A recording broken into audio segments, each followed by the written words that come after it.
Доброго времени суток, мои дорогие подписчики и гости моего канала. С вами канал Энергия Таро, и сегодня мы с вами будем делать очередной расклад. Перед тем, как мы начнем, я прошу поддержать это видео лайком, это очень помогает мне в развитии канала. Также, если вы еще не подписались, то предлагаю это сделать прямо сейчас. Нажмите на колокольчик, чтобы не пропускать новые видео. Ссылки на мои социальные сети есть в описании прямо под этим видео. У меня также появился закрытый канал на Бусти. Вот здесь вот слева появится QR-код, по которому вы можете перейти на мой закрытый канал и посмотреть все те видео, которые вы не увидите здесь на YouTube-канале. Это шок-контент, который не пропускает YouTube, это цензура. Там есть видео и про Владимира Путина, и про войну России с Украиной, а также про Иисуса Христа, религию, что из себя представляет церковь, что она собой олицетворяет на самом деле. Итак, сегодня у нас с вами расклад вообще про Петра Первого. Император Петр I слыл фигурой неоднозначной среди своего народа, среди крестьян, ну и по сей день бытует мнение о том, что Петра подменили, да? После его поездки за границу и организовали все это представители европейских элит. Ну и все в один голос твердят, что уезжал один Петр, молодой, красивый, пышущий здоровьем человек, который очень любил свою родину, любил русских, любил традиции, да, русского народа, а приехал совершенно другой 40-летний мужчина, который там буквально за год Петр изменился, да, стал злым, стал всех сразу казнить, нельзя помиловать, да, отрубать всем людям головы. Всем, кто твердил в один голос то, что Петра подменили, да, то, что царь не настоящий.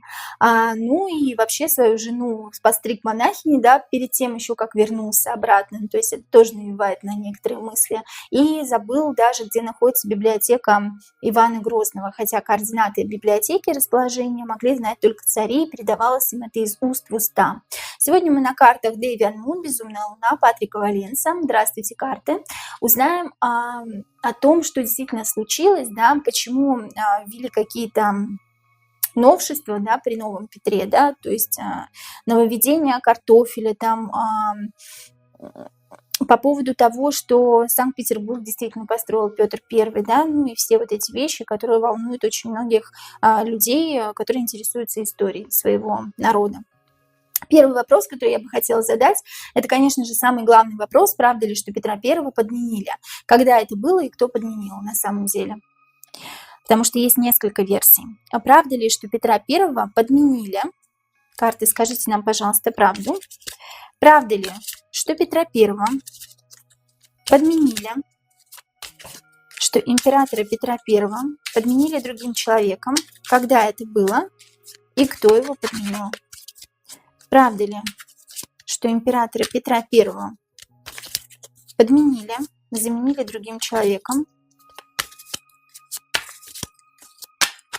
Когда это было и кто его подменил, если действительно его подменили? Если нет, мы тоже об этом узнаем, да? Тоже это поймем. Правда ли, что императора Петра I подменили? Правда ли, что императора Петра I подменили?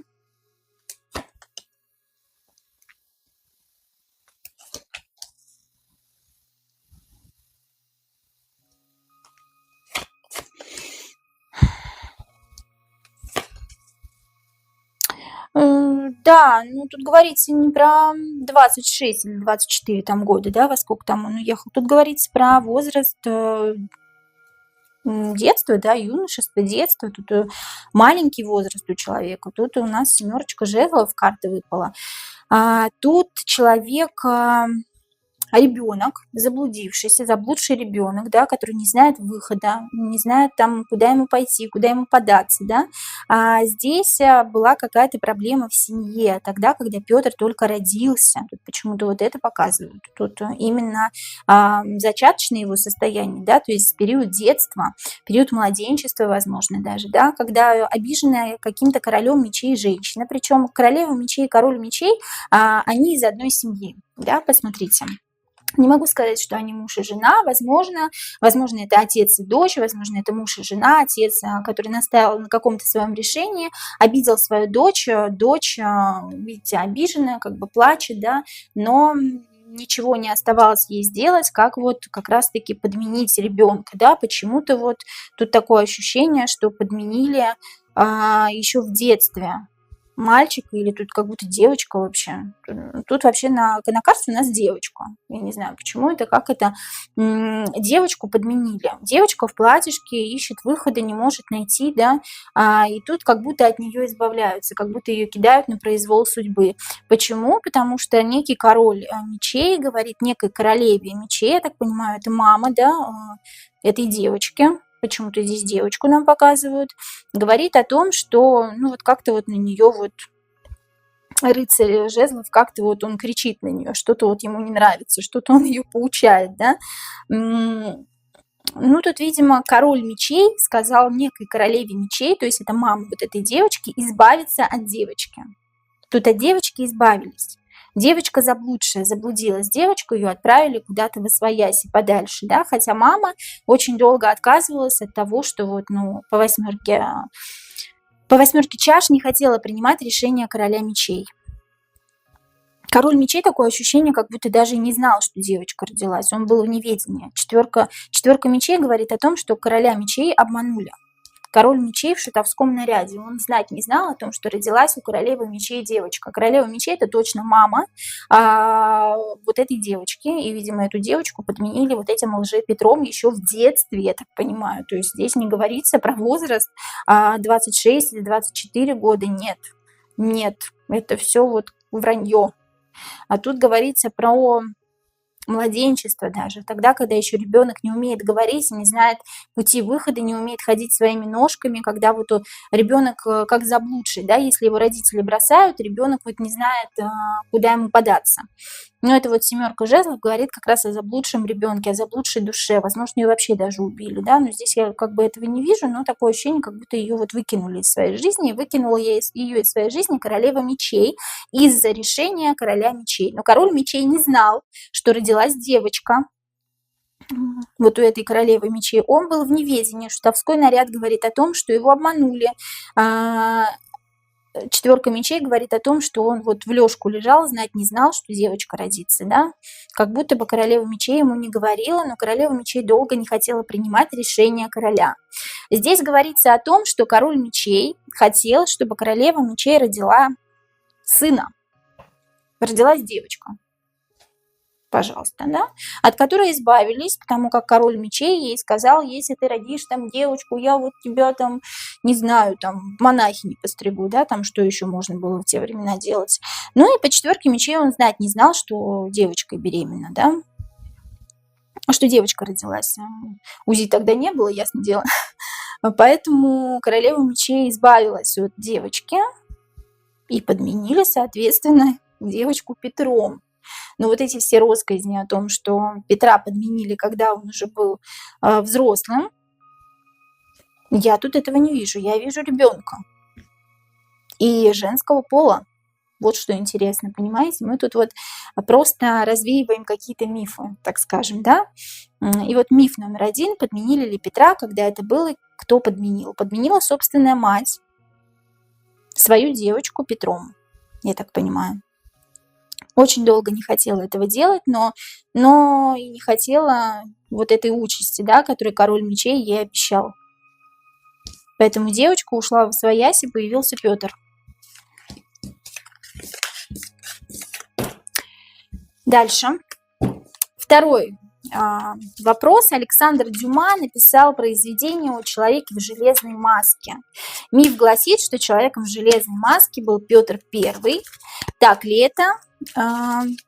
Что Петр был действительно тем человеком, находившимся в заточении. Ну, мы уже выяснили, что Петра подменили еще в младенчестве. Но возможно же такое, что Петра подменили во младенчестве, а потом Петра еще раз подменили. Понимаете, как? Поэтому давайте узнаем до конца. Александр Дюма написал произведение о человеке в железной маске. Миф гласит, что человеком в железной маске был Петр I. Тот ли человек, Петр ли I, был в заточении на самом деле по произведению Александра Дюма?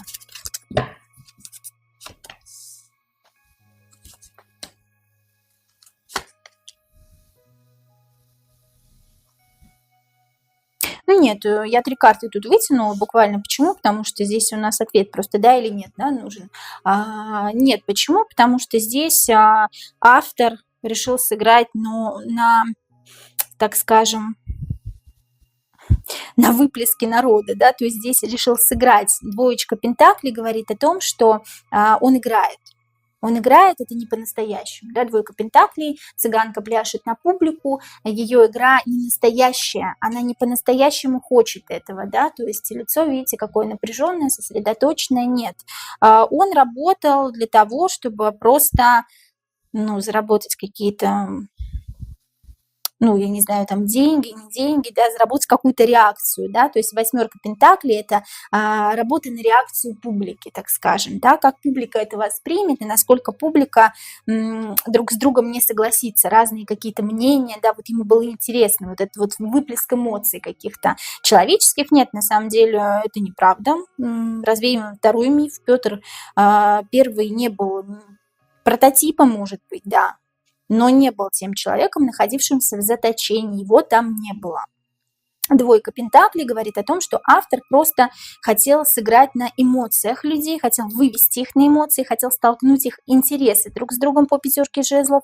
И двоечка пентаклей говорит о том, что автор просто играл на публику, на честную публику, чтобы заставить их вот как раз-таки вот разойтись во мнениях, скажем так.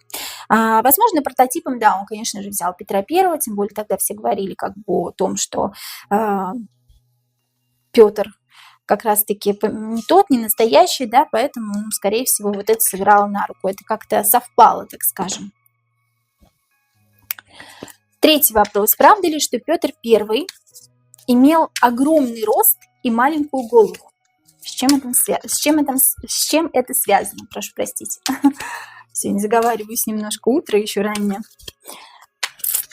Правда ли, что Петр Первый имел огромный рост и маленькую голову? С чем это связано? Правда ли, что Петр Первый имел огромный рост и маленькую голову? С чем это связано?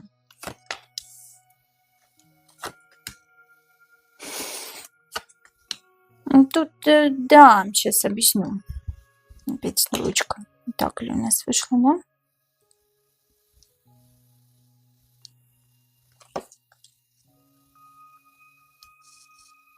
Тут женщина вышла, которая как раз родила, да, Петра. Объясню сейчас, в чем дело. Да, действительно. У нас много положительных карт, и первая карта, прям туз жезлов, она у нас практически, практически все объясняет здесь. Да, действительно, Петр имел необычное строение и телосложение, так скажем, да, огромный рост, маленькая голова, маленькая там нога, да, как там говорится, да, что у него там было. Туз жезлов, восьмерка пентаклей и маг. Первые 3 карты. Туз жезлов о чем нам говорит? Туз жезлов – это вообще в колоде «Безумная луна» незаконченные начинания, неудавшиеся начинания, начинания, не заканчивающиеся никогда успехом. Женщина держит ребенка, символично то, что мы спросили как раз-таки про то, почему он такой родился, да. Здесь ребенок недоношенный. Недоношенный ребенок в гороховом стручке. Мама все ждет, когда же он вылупится из горохового стручка. Рациональной стороной к нам повернуто, ждет, держит над ним факел, да, то есть заботится о нем. Но все никак не получается. Очень много работы, как-то очень много сил уходит на то, чтобы восстановить этого ребенка, скажем так, да. Ребенок родился недоношенным, но со своими какими-то способностями. Уже в детстве он проявлял какие-то способности по магу, да, 4 руки. Нам говорят о том, что он был такой достаточно способный человек в умственном плане, да, в физическом плане каком-то, да. А по двоечке пентаклей еще говорится о том, что здесь 2 карты параллельно стоят, о том, что мама, когда была беременна Петром, женщина какая-то, да, мы не знаем, кто эта женщина, потому как мы поняли то, что его подменили еще во младенчестве. Мама, когда была беременна Петром, очень много работала, как-то вот она себя изнашивала, да, в период как раз-таки делала то по 7 мечей, делала то, что не нужно делать во время беременности. И у нее было, кстати, много деток. Такое ощущение, что не один Петр, у Петра как будто бы была какая-то прям свора братьев, сестер, там, я не знаю, это была женщина, уже имевшая детей, и уже родившая в таком достаточно, ну,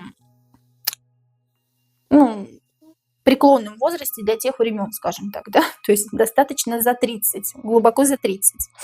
Вот. Имела каких-то детей уже, работала не покладая рук, да, жертвовала собой во время того, как она была беременна Петром. И очень много работы восстановительной она произвела, когда вот он только родился на свет. Но ничего не помогло, потому как он родился недоношенным. И вот это как раз повлияло на его строение, но не повлияло на его ум. Вот по поводу ума, по поводу того, что он был всезнающим, всемогущим, там действительно Петром Первым, да, это вот никак на него не повлияло. Он был первый старший аркан маг, он мог всех за пояс заткнуть, и он уже в детстве проявлял вот такие вот незаурядные способности. Тут человек владеет всеми 4 стихиями из карт Таро, да, жезлы, мечи, пентакли и кубки. Несмотря на то, что он пока еще не умеет, во всем не разбирается, однако он уже с детства обладал хорошей интуицией, знал, кто рядом с ним, что из себя представляет. И несмотря на свою вот недоношенность, несмотря на свой внешний вид немножко странноватый, да, ну, как нам кажется сейчас, да, он родился таким неглупым мальчиком. Но вот мама прям жертвовала собой во время беременности и делала то, что не следует делать во время беременности. Как-то очень много работала. Это был не первый ее сын. Вот. Что это была за мама, что это была за женщина, да? Непонятно. Следующий миф, не миф, то, что Санкт-Петербург построил не Петр Первый. Давайте так спросим. Санкт-Петербург построил император Петр Первый?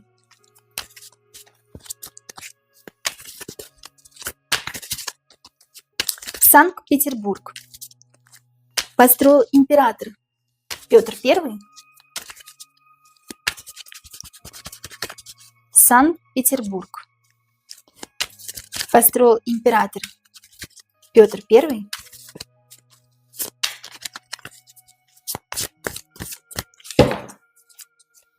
Санкт-Петербург построил император Петр Первый?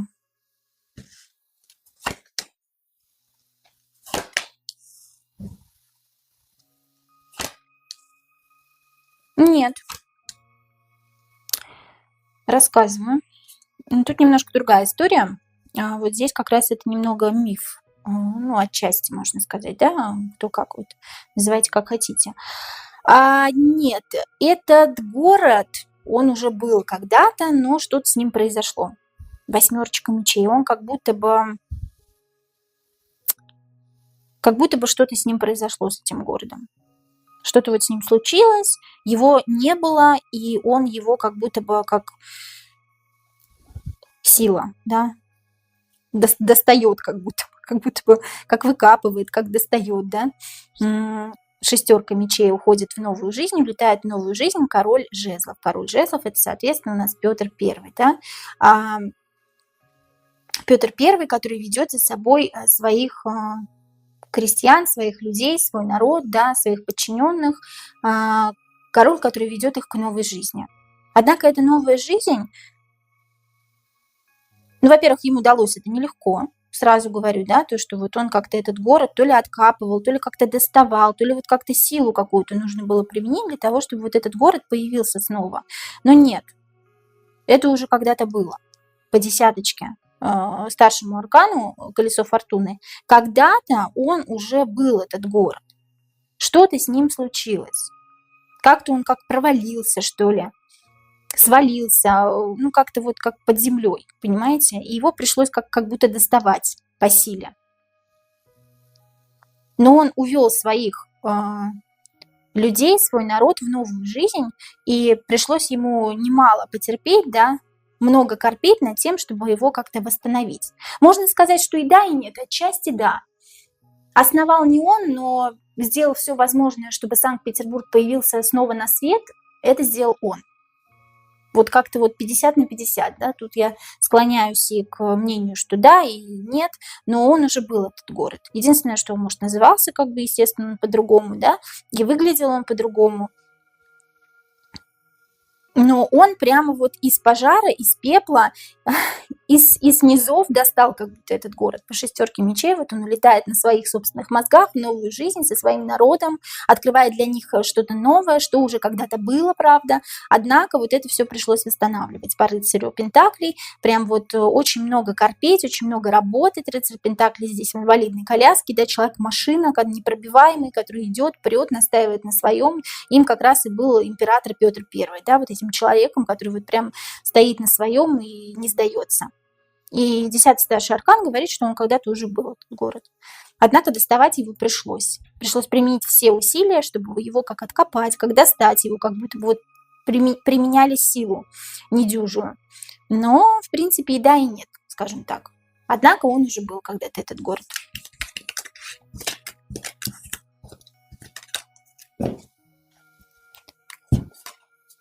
Петр I убил своего сына? Если да, то за что? Тоже миф, один из мифов, да? Петр I убил своего сына? Если да, то за что? Петр I убил своего сына? Если да, то за что? Петр I убил своего сына? Если да, то за что?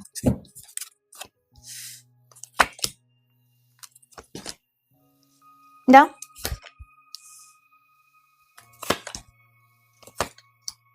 Да. Он убил своего сына. Правда, как будто бы не один он это сделал. Не только своей рукой он это сделал, да, он очень сильно разозлился по тузу мечей. Здесь была злость, ярость, и он под властью полной луны, скажем так, да, с кем-то, он с кем-то это сделал. То ли кому-то он сказал, но это по его наводке как бы его убили, да. То есть не могу сказать, что он своей рукой его убил, он очень сильно разозлился на какой-то обман, пятерка мечей, какой-то обман, какой-то уход, какое-то сокрытие. Он скрылся как-то от него, да, его сын, как-то убежал, что ли, от него. Такое ощущение, что он что-то сделал и убежал куда-то.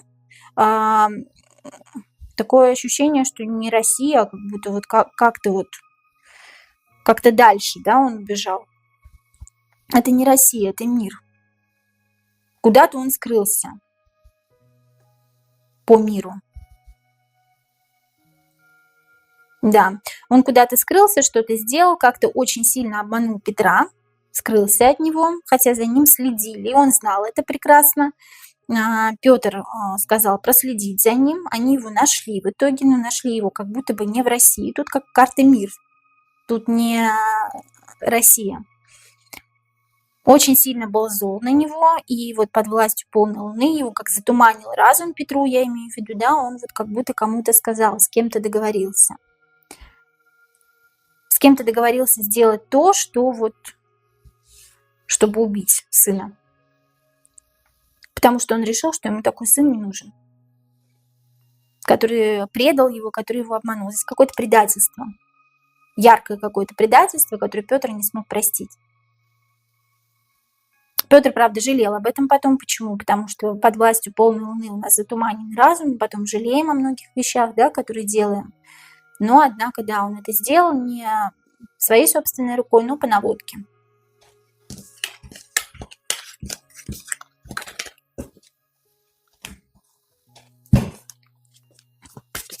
Петр I заставлял сбривать бороды мужчин. Зачем он это делал? Петр I заставлял сбривать бороды мужчин. Зачем он это делал? Петр I заставлял сбривать бороды мужчин. Зачем он это делал? Зачем Петр I заставлял сбривать бороды мужчин.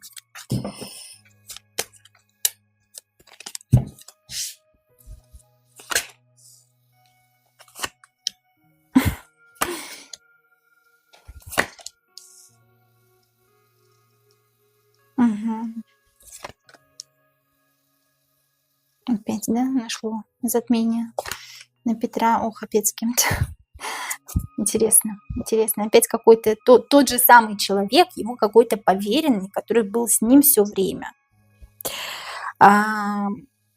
Его поверенный исполнял его самые какие-то гадкие просьбы, какие-то невыполнимые какие-то просьбы, дела какие-то, да, когда у Петра зашкаливало, у Петра часто зашкаливало, у него просто было затемнение рассудка немножко. Петр хоть и был очень умным мужчиной, да, но у него вот было что-то с рассудком. Тут все-таки не подмена Петра, да, как многие говорят, тут больше про его рассудок, про его разум, да, он был такой творческой личностью, он все хотел переделать, все поменять на свой лад, он если видел что-то новое по пажу Пентаклей, он сразу это вводил.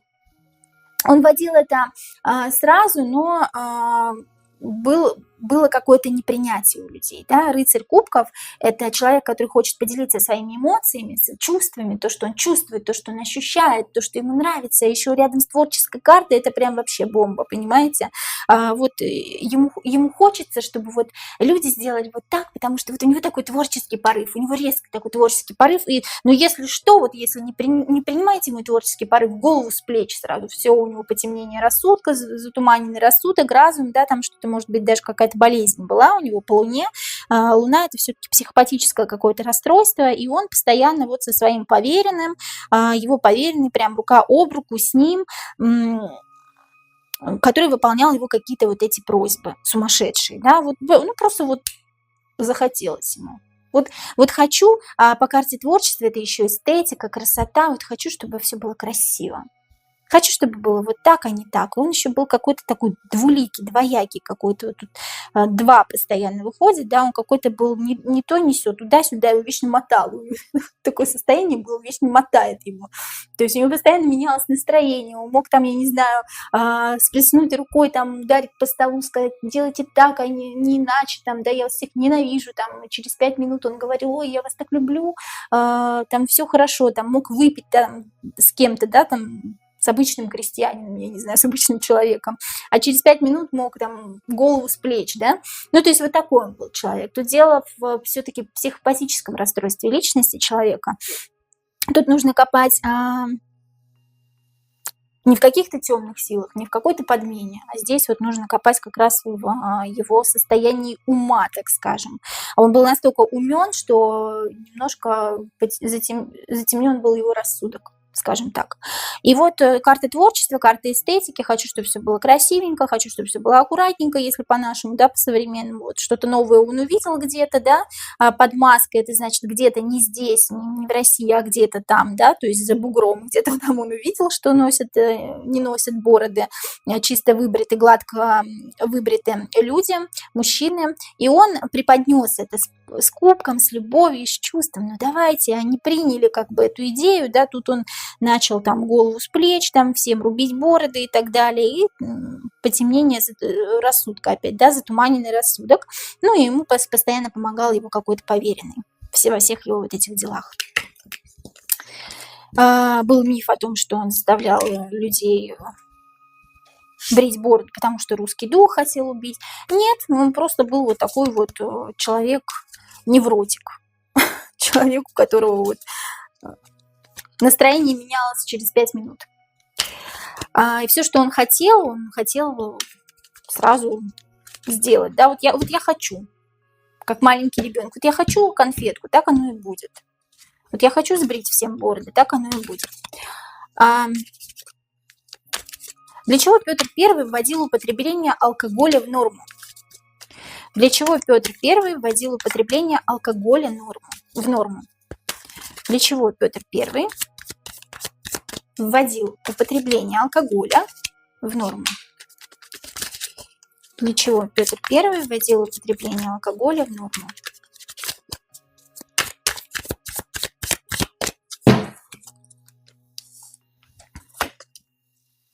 Во-первых, он сам любил прибухнуть. Что ж тут греха таить. И это прям было его... сейчас расскажу. Ну да. Ох. Тут, знаете, в чем дело? Тут жадность до денег, во-первых, каких-то. Тут жадность до каких-то денег в плане хорошо получала как-то. Казна как-то получала какие-то деньги, вот когда люди пили. Вот я не могу это объяснить вам, да, это все равно, что у нас там, я не знаю, алкогольный магазин какой-то, и у нас хорошо зарабатывают на алкоголе. Вот то же самое было и в те времена, собственно. А чем отличались те времена от наших? Практически ничем, да, только были тогда императоры и короли, и цари и так далее, а у нас просто как бы президенты. Ну, чем отличается? Ничем. Система та же, собственно, да. И он завис в этом состоянии алкоголика, скажем так, да, ему самому нравилось бухать, пить, там, я не знаю, да, как по-другому назвать. И вот он издал какой-то указ, приказ, да, я так понимаю, о том, что вот,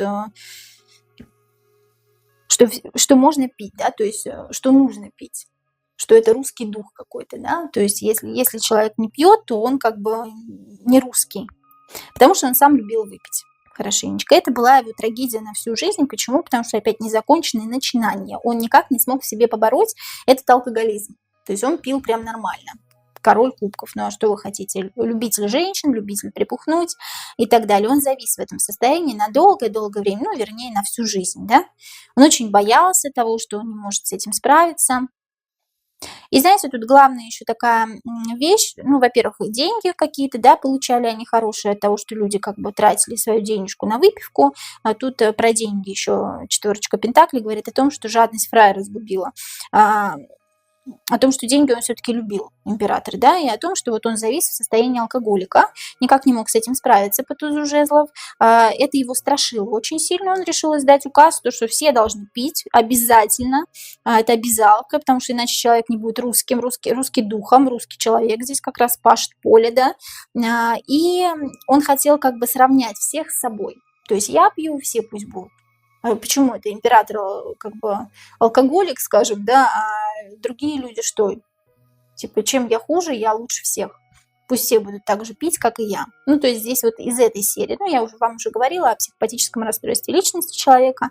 Тут еще как бы это сыграло огромную роль. Плюс ко всему, если двойственный знак зодиака у него, то он очень склонен к депрессиям, к тревожным расстройствам и к алкоголизму. Его очень легко сломить, этого человека. Особенно, если у него живой ум. Особенно, если он такой, знаете, экстраверт, скажем так. У него подвижная психика. А у Петра как раз была подвижная психика. Любил ли Петр I, простите, русских и Россию? Любил ли Петр I русских и Россию? Любил ли Петр I русских и Россию? Всего 2 вопроса осталось у нас. Сейчас закончим. Любил ли Петр I русских и Россию на самом деле, да? Многие тут как бы склоняются к тому, что нет. Если там его подменили, значит, это был не Петр I, значит, не любил. Любил ли Петр I русских и Россию?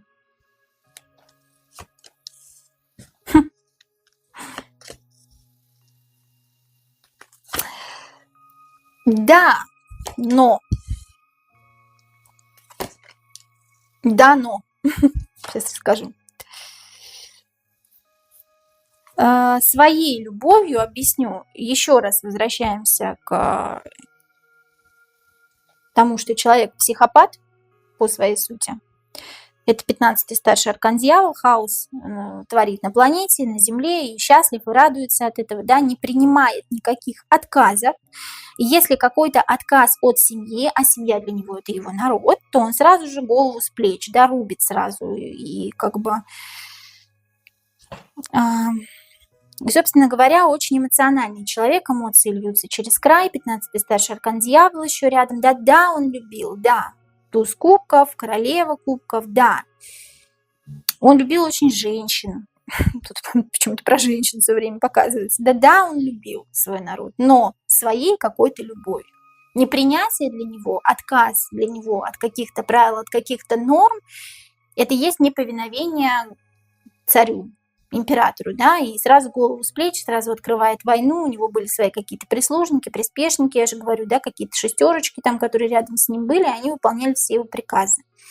Да, он любил, особенности любил женщин, показаны здесь королева кубков, да, очень любил, у него было много любовниц, любил свой народ как семью по десяточке кубков, да, хотел их обновить, десятка – это переход во все новое, да, десятка второй – это переход во все новое, хотел постоянно менять народ, хотел, чтобы они постоянно менялись, однако они почему-то противились, а что-то они мне противятся, голову с плеч. Любил, но какой-то своей любовью. Ненормальный, такой, какой может любить только там, я не знаю, нарцисс, психопат, да, человек и жертва, да, рядышком с ним. И вот он хотел, чтобы народ была как одна большая жертва, так скажем, да, которая выполняла его приказы. Тут не есть нормальная любовь, тут любовь человека, у которого мания величия, да, больше. Психопат, мания величия, нарцисс. Тут нужно посмотреть на человека вживую, чтобы понять, что он действительно собой представляет, манеру его речи и так далее. Да? Так я, к сожалению, не знаю этого. Я могу только определить примерные диагнозы какие-то, какие были у него. От чего умер Петр I? От чего умер Петр I?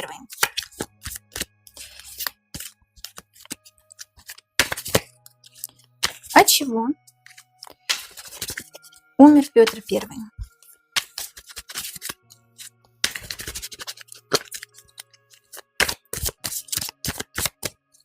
От чего умер Петр I?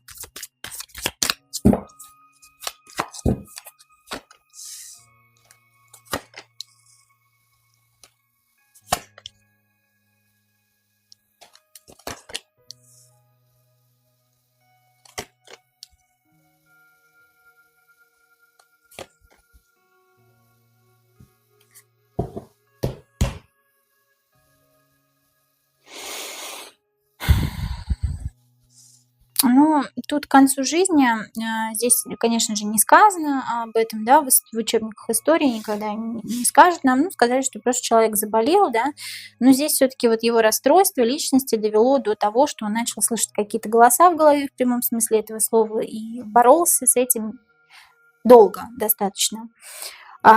Пытался с этим бороться, так скажем, по двоечке жезлов. Двоечка жезлов – это человечек на карте пытается, старается выковырять из сухой земли чеснок, да, вот император пытался справиться с какими-то голосами в голове, да, он надел на себя броню, он просто вот пытался сделать так, чтобы с ним все было вот в порядке, пытался создать вот эту ауру того, что с ним все в порядке, чтобы люди этого не знали, о том, что он сходит с ума. Тут человек просто сошел с ума. Человек сошел с ума, и что-то с сердцем здесь показано, да? Как сердечный приступ какой-то, да? Он не выдержал просто того, что вот какие-то голоса в голове, что-то вот не давали ему покоя. Он долго с этим очень боролся, как долго лечился, да? Но здесь император ушел. Вот именно поэтому как раз-таки здесь открытие третьего глаза, я же говорю, девяточка кубков, да, здесь исполнение желаний вообще карта называется, но здесь открытие третьего глаза, вижу того, чего не видят другие, из-за того, что был очень подвижный ум, начал после вот этих вот расстройств его личности, да, начал уже слышать голоса в голове, долго с этим боролся, пытался делать вид, что все хорошо, но однако умер, и умер он именно от сердечного приступа. Очень скоро, кстати, после того, как началась вот вся эта какофония в его голове, он как будто бы, ну, как сходил с ума. Император сошел с ума, здесь говорится об этом.